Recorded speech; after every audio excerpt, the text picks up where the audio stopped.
Con usted 7 de la mañana con 44 minutos y ya le decíamos, el día de hoy vamos a platicar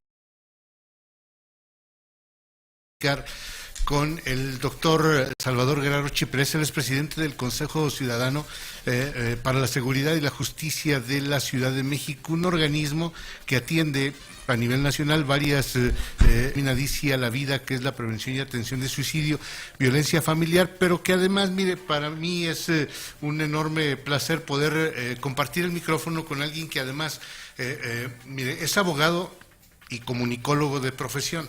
Tiene la maestría en comunicación por la Universidad Iberoamericana, pero además es doctor en teoría política.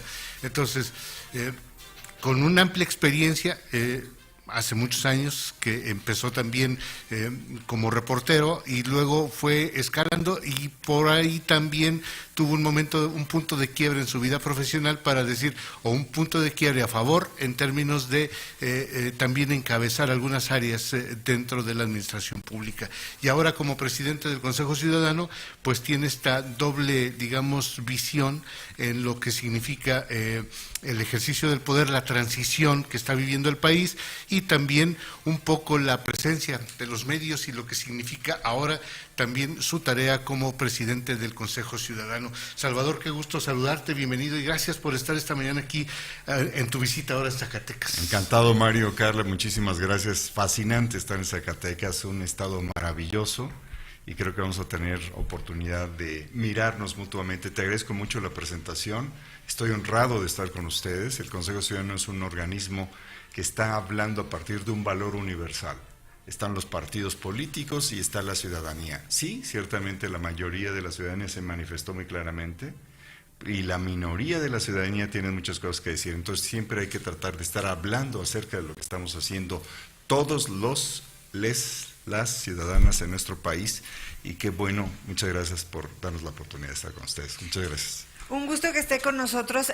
Primero y antes que nada, saber la visita, el por qué está aquí en Zacatecas, qué tiene que ver con la Fiscalía General de Justicia en el estado de Zacatecas, porque es un evento importante, una firma de convenio. Bueno, en principio nuestro modelo de interacción es el siguiente, hay que tener la capacidad siempre, la apertura de colaborar con las fiscalías, con los gobiernos de los estados, con el gobierno federal, con la iniciativa privada y con las demás organizaciones de la sociedad civil. Esa es la mirada. Segundo lugar, estamos en Zacatecas para firmar un convenio de colaboración. Tenemos una línea muy potente a nivel internacional de recepción de quejas, de denuncias respecto de lo que pasa en relación con la violencia o con las violencias.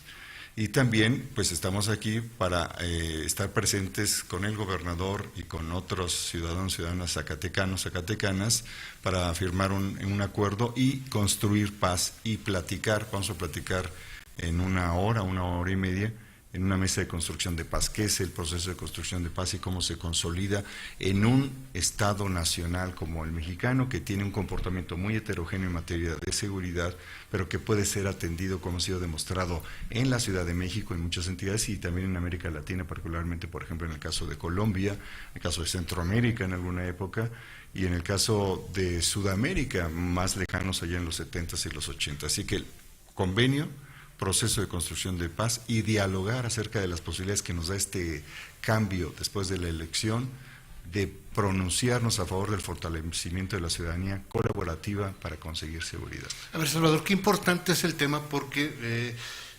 2024, en un primer momento por decreto, se ha determinado que en Zacatecas se ha considerado 2024 el año de la paz, por todo lo que, más allá de datos estadísticas y verdaderas acciones violentas, de repente pareciera que pesa más el tema de la percepción, y el INEGI nos lo ha dicho desde esa perspectiva. Fresnillo, Zacatecas, dos de las tres ciudades con una percepción de inseguridad más alta en el país, pero también de repente cuando los contrastamos contra la realidad vemos que no es tanto, es decir, lo que ocurre no es lo que verdaderamente siente la población.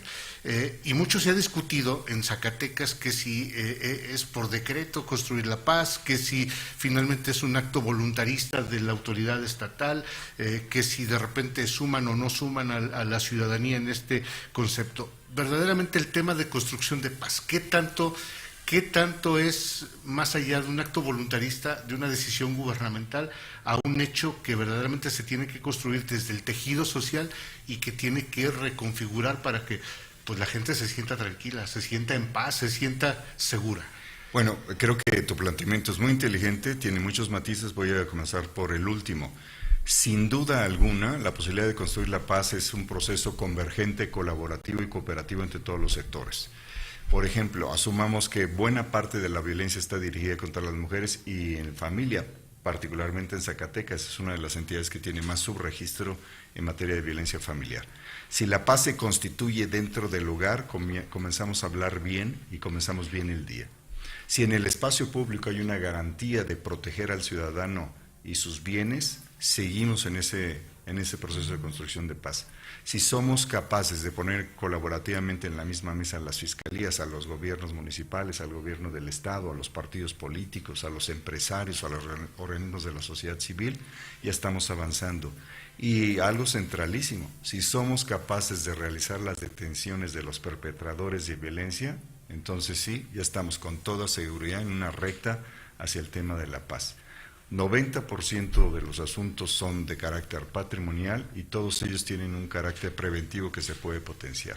Así que se puede trabajar en todas las áreas. Y voy a una parte metodológica, que espero que a la audiencia no le aburra, que básicamente quiero decirles que nosotros tenemos en la mesa del Consejo Ciudadano con mucha frecuencia como invitado al vicepresidente del INEGI. Entonces hemos platicado y hemos debatido, inclusive hemos cuestionado la diferencia de los datos y lo que nos indican de los datos duros sobre la apertura de las carpetas y de la percepción de seguridad.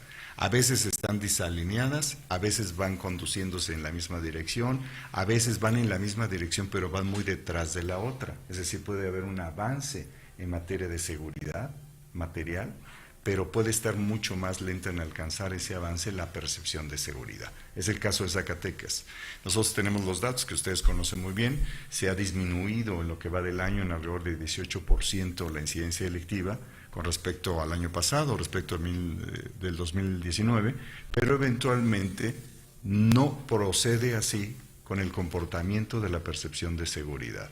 Así que tenemos que asumir que a veces va atrasado, tiene un delay, tiene un retraso, la percepción, la subjetividad sobre lo que pensamos de la seguridad. Por ejemplo, en este momento el INEGI nos indica que Zacatecas está entre Zacatecas y Fresnillo, entre los 5 municipios. 1 y 3. Fresnillo es el 1 y Zacatecas exactamente, el 3. Muy bien, ahí lo tienes. Entonces, eso era lo que le pasaba a la Ciudad de México exactamente con ese porcentaje en el 2018, que fue un año pésimo de seguridad en la Ciudad de México. Tenía entre el 92 y el 95% de percepción de inseguridad. ¿Qué pasa ahorita? Que hemos mejorado alrededor de 32 puntos porcentuales. Eso es muy difícil, no es automático y siempre va detrás. Baja la incidencia delictiva y 6 meses después, 7 meses después se empieza a sentir una mejora en la percepción de seguridad. Que la mide el INEGI, es la única institución en el mundo que mide cada 3 meses la percepción de seguridad. Y menciono el caso por el cual cuestiono yo inclusive al INEGI. Mencionaban que Iztapalapa, su percepción de inseguridad era muy mala, a pesar del enorme esfuerzo de seguridad que hizo Iztapalapa. ¿Y qué tuvimos después? Que a nivel nacional y a nivel local, la seguridad es muy importante, pero la ciudadanía está percibiendo el conjunto de situaciones que están relacionadas con la seguridad de su vida, que a lo mejor no están los indicadores ahí, y que tuvimos un triunfo arrasador y muy contundente, tanto en la Ciudad de México de Clara Brugada, que viene de Iztapalapa, como de Claudia Sheinbaum de la Ciudad de México. Y están muy claros los resultados. Entonces, ¿cuál es la importancia de la seguridad? Aquí hay un planteamiento que les hago a ambos, Carla y a ti, Mario. ¿Qué tan importante es la seguridad en la percepción política de la ciudadanía? ¿Cuál es su relevancia si permite estos resultados tan relevantes como los que vimos? Te la replanteo yo. Sí. Cuando estamos ante 8 días, han transcurrido 10 días de la elección del pasado 2 de junio y en Zacatecas sí cobró factura. Es decir, aquí, salvo una disputa muy cercana en este municipio colindante de conurbado de Guadalupe, donde Morena retiene, pero pierde particularmente Zacatecas, Fresnillo, la capital, y el municipio de Jerez, que juntos suman prácticamente el 50% de la población total. Eso es muy interesante. Ahí la pregunta sería, vamos a jugar en este ping-pong, Sí. ¿es realmente el tema de la seguridad lo que era irrelevante o es el tema de la identidad política? Es decir, ¿quién es la propuesta que está ahí? ¿Quién estaba antes? ¿Cuáles eran los resultados de su gobierno? ¿Y cuál es la expectativa que incita, que concita a la persona que está siendo promovida? Es decir, hay una evaluación general donde sí está la identidad digamos, política de la comunidad, soy de Morena, no soy de Morena, la calidad del ejercicio del gobierno de quien sale, la propuesta de quien entra, la propuesta o la manera en que él concita ciertas emociones positivas. Entonces estamos viendo que no necesariamente, a ver si ustedes están de acuerdo, no necesariamente el tema de la seguridad fue central en esa decisión, en ese cambio o en esta, digamos, confrontación cívico-electoral que tú me estás dando como resultado de esto que estás diciendo. Pero, a ver, es importante, Salvador, y perdón, Carla, pero me parece fundamental el punto que toca Salvador, porque hemos platicado en los últimos 3 años, desde el arribo del gobierno de Morena a Zacatecas en el 2021, cómo de repente pareciera que no hay sincronía entre el discurso político en materia de seguridad, lo que realmente ocurre, contra lo que verdaderamente siente la gente. Es decir, esta es la realidad, pero esto es lo que yo percibo, no me siento seguro. Y pongo un ejemplo muy concreto. Decían las autoridades que hay que hacer campañas muy claras de que, por ejemplo, no ocurre un solo delito patrimonial en un cajero automático, pero la gente no se siente segura. Y dice, donde más inseguro me siento es ir a un cajero automático. Por ejemplo, ¿qué hizo el gobierno de la Ciudad de México con el Consejo Ciudadano justamente para ir atendiendo esta dinámica? ¿Y qué hacer hoy en Zacatecas, donde sentimos una auténtica lejanía entre y no digo que no estén haciendo las cosas correctamente, pero lo que hace el gobierno contra lo que siente el ciudadano cotidianamente? Me parece excelente tu planteamiento. Primero, creo que el gobernador Monreal, a quien voy a tener el gusto de conocer y conversar con él, en la medida en que sea capaz de unificar lo que dice con lo que se hace, pues en esa medida va a ser percibido de una manera unitaria. Es algo muy sencillo, le pasa a cualquier gobierno. Entonces, la retórica tiene que transitar por la misma vía de la acción institucional y de la política pública de seguridad. Si no, la gente siente la discrepancia. Y hay que asumir que todos los zacatecanos, que todos los mexicanos somos inteligentes, que percibimos las discrepancias, las inconsistencias. Entonces, en la medida en que un gobierno se deshace de ellos, avanzamos. Segundo, ¿qué hizo la doctora Sheinbaum, que nos hizo el honor de invitarnos al gabinete de seguridad? Estaba abierta todos los días a todo lo que se estaba diciendo. Ahí éramos 22 servidores públicos o ciudadanos, como es mi caso. Estaba la Secretaría de la Defensa, la Marina, la Guardia Nacional, el Tribunal Superior de Justicia, la Fiscalía General de Justicia, el jefe de la Policía, algunas otras secretarías pertinentes, la CNI, el Consejo Nacional de Inteligencia eventualmente, inclusive el INEGI eventualmente se presenta ahí. ¿Y nosotros qué aportábamos? Con 24,000 llamadas al mes que descubrimos pues varias cosas que les pusimos nombre: monta likes, monta deudas, monta cheques, fraude del sobre amarillo, fraude patrona. Todo eso lo verbalizamos a partir de modus operandi que identificamos y presentamos a la mesa. Y presento un solo caso. De pronto descubrimos hace 2 años que teníamos un pico ahí de 14,000 reportes que nos indicaban las personas de empresas que estaban haciendo muy fácil a través de bajar aplicaciones la accesibilidad de esto que se llaman préstamos rápidos, sin revisar buró de crédito, sin revisar esto, sin revisar lo otro. Y descubrimos que era una manera extorsiva de aprovecharse de la necesidad de las personas para luego convertirlas en clientes de delincuentes. Y en cuanto se presentó el caso con datos agregados, aunque ya tenía datos la doctora Sheinbaum, también Omar García Harfuch, también Ernestina Godoy, los datos acumulados los presentamos nosotros de estas llamadas, y de inmediato la doctora Sheinbaum hizo un planteamiento de algo que había que hacer. Y a las 2 semanas hubo un operativo simultáneo en 6 centros extorsivos telefónicos que desplomó en 70% el número de reportes de una semana a otra. Así que ahí te estoy un poco respondiendo, es colaborativo, tienes que saber escuchar, si hay evidencia, tienes también que saber disponer y tienes que tener la determinación y el liderazgo político para reconocer una realidad nueva que tiene que ser contenida de inmediato. ¿Y quiénes estaban detrás de esas aplicaciones? Pues un conjunto un conjunto de fuerzas pues de carácter delincuencial que no solo son mexicanas, sino que también vienen del sur y del oriente, del sur de México y del oriente, y que se expresaron presionándonos. Y hemos trabajado también con Martí Batres Guadarrama en esa materia y hemos dado continuidad a lo que realizó Clara. Entonces esa necesidad de dar continuidad programática de liderazgo político, de detención, todo eso influye e impacta la reducción de la incidencia delictiva. En el caso de Zacatecas, de manera específica, ¿cómo trabajar por el tema de los delitos? Pues cada ciudad es diferente y cada entidad tiene su punto. En el caso de Zacatecas, en donde el tema de la violencia, la delincuencia organizada y toda esta situación ha generado condiciones como las que vemos ahora en cuestión de percepción, ¿qué hacer o cómo hacerle para evitar que la ciudadanía tenga este temor al momento de salir a la calle, por ejemplo? Esto que se está diciendo es muy importante, Mario, porque es aquí donde es posible que la ciudadanía esté encontrando una discrepancia entre los éxitos de algunos estados y el conjunto de la política pública de seguridad a nivel nacional. Creo que esa es la materia, ese es el elefante que está siempre ahí. Yo creo que, primero, el comportamiento de la incidencia delictiva no es estatal, sino regional. Se concentra en ciertas zonas que por su orografía permiten pues una mayor impunidad. Son poblaciones aisladas,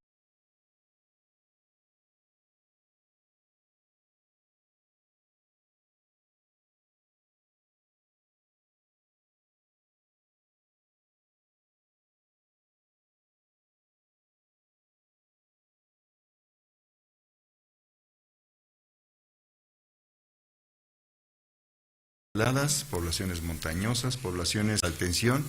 Y ¿qué es lo que se quiere respecto a las organizaciones delictivas de alta peligrosidad? Se quiere que desaparezcan, se quiere minimizar su existencia, se quiere evitar su violencia cuando están disputando territorialmente espacios comerciales o internacionales o de modus operandi o de mercancías. ¿Qué es lo que quiere el Estado mexicano? Y esta va a ser una pregunta central que va a tener que responder el gobierno que encabezará la doctora Claudia Sheinbaum, porque en esa medida vamos a responder cosas muy profundas. Y aquí planteo otra cosa más delicada, inclusive. Si nosotros combatimos como Estado mexicano ciertas organizaciones delictivas nacionales, ¿qué va a pasar con las que no son mexicanas?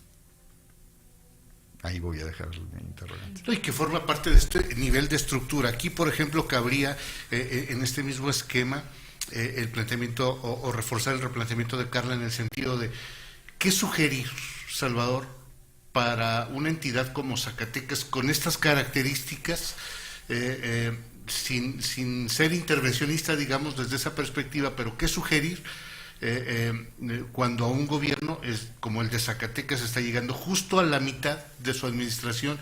Y tenemos que verlo desde el punto de vista político. A final de cuentas, el diseño o el desempeño de decir es que somos exitosos en la disminución de la actividad delincuencial, son menos la presencia de los grupos delictivos, es decir, ¿cómo plantear? No la resolución, pero sí el combate o la política pública a implementar de aquí en adelante. Un Consejo Ciudadano Zacatecano o un organismo no gubernamental híbrido que tenga o no recurso público, que sea financiado desde el sector privado, es decir, ¿cómo plantear desde el Consejo Ciudadano una sugerencia para Zacatecas? Bueno, ayuda cuando se tiene claridad, se tiene diagnóstico, cuando se tiene determinación política y se tienen instrumentos institucionales y concretamente. Si el gobierno de Zacatecas impulsa con la sociedad civil, con los empresarios, con todas las fuerzas políticas, un Consejo Ciudadano que tenga operación real de apoyo a la seguridad, eso ayuda. Segundo, si hay una organización metropolitana con todas las colindancias de Zacatecas de compromiso político para confrontar la inseguridad, también ayuda. Tercero, sin duda alguna, ayudan las detenciones de los generadores de alto impacto. Si no hay detenciones, eso no ayuda. Es decir, si no se reduce el índice de impunidad o la percepción de la sociedad de que no se hace nada respecto de los delincuentes más fuertes, eso no ayuda. Entonces ahí tiene que haber una determinación del gobernador Monreal y también de su equipo político pero también de la capacidad política de hacer converger, insisto, a otros segmentos y a otras fuerzas políticas, lo cual a mí me parece que está en un contexto ideal en este momento. Así que estamos en una oportunidad preciosa para el país, porque llega la doctora Sheinbaum, porque viene con el apoyo y respaldo del actual presidente de la República, porque hay un apoyo popular gigantesco para proceder positivamente encontrando la línea en que podemos dibujar la nueva frontera de la seguridad. Así que yo diría que en principio eso, y la ciudadanía es muy relevante, hay que escuchar las voces de todos, inclusive los más críticos, e ir desmontando el argumento, digamos, nosotros sabemos que existe el odio, ¿verdad?, que existe este resentimiento de la oposición o de algunos o de quien sea. Quitando eso y poniendo en la mesa los argumentos y la información central, se puede hacer un avance extraordinario. En ese sentido, los tiempos, por ejemplo, en la Ciudad de México se lograron los avances y lo que nos comentaba hace un momento de la detención y todo esto de los generadores fue un boom a nivel nacional, no solamente en la Ciudad de México, sino en otras entidades. En el caso de Zacatecas, los tiempos obviamente tendrían que ser distintos, pero ¿cuándo pudiera un zacatecano tener una percepción distinta después de que se comience a trabajar? Yo creo que en un año, si hay una determinación seria con un programa muy claro, en un año tienes resultados, un año. Eso sería la parte medular.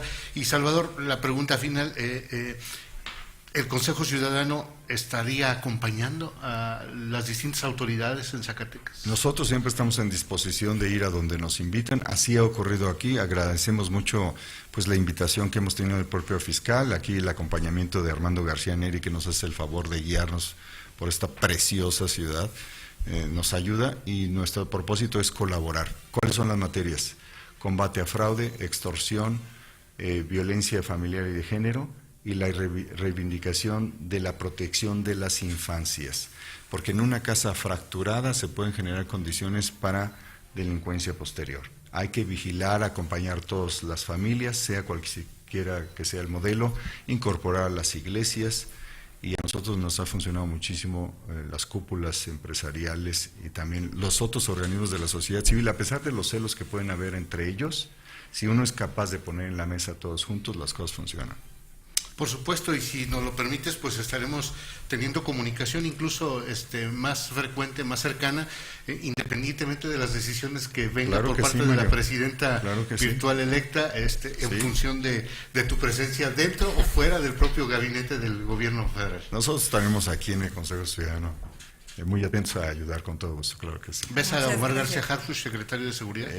Sí lo vi recientemente, hace 2 días, lo visité en su casa, lo conocimos allá, y pues Ernestina Godoy y Omar García Harfuch eran integrantes de ese gabinete de seguridad. Está muy clara la señal de la población, ahí está quienes integran el gobierno, quienes están ahí, y les doy el teléfono muy rápido, es 55 55 33 55 33, funciona para todo el país, inclusive internacionalmente tenemos llamadas de 22 naciones. Por supuesto, pues ahí podemos repetir el número telefónico, por favor. 55 55 33 55 33, que es nuestro teléfono, el teléfono del Consejo Ciudadano para la Seguridad y Justicia de la Ciudad de México, que funciona para todo el país de manera gratuita. Pues ahí tiene usted, Salvador, muchas gracias. Gracias. Bienvenido y por supuesto te seguiremos platicando. El doctor Salvador Guerrero Chiprés, presidente consejero del Consejo Ciudadano para la Seguridad y Justicia de la Ciudad de México. Hoy espero y así deseo, mire, ojalá venga un cambio de actitud que buena falta le hace a la sociedad zacatecana. Tener un 97% de percepción de inseguridad en Fresnillo, 92% en Zacatecas, verdaderamente es alto, y ojalá que su voz sea de profeta, nos cambie un poquito ese miedo que sentimos los zacatecanos. Así sea. 8 de la mañana con 8 minutos, ya volvemos, tenemos más para ustedes.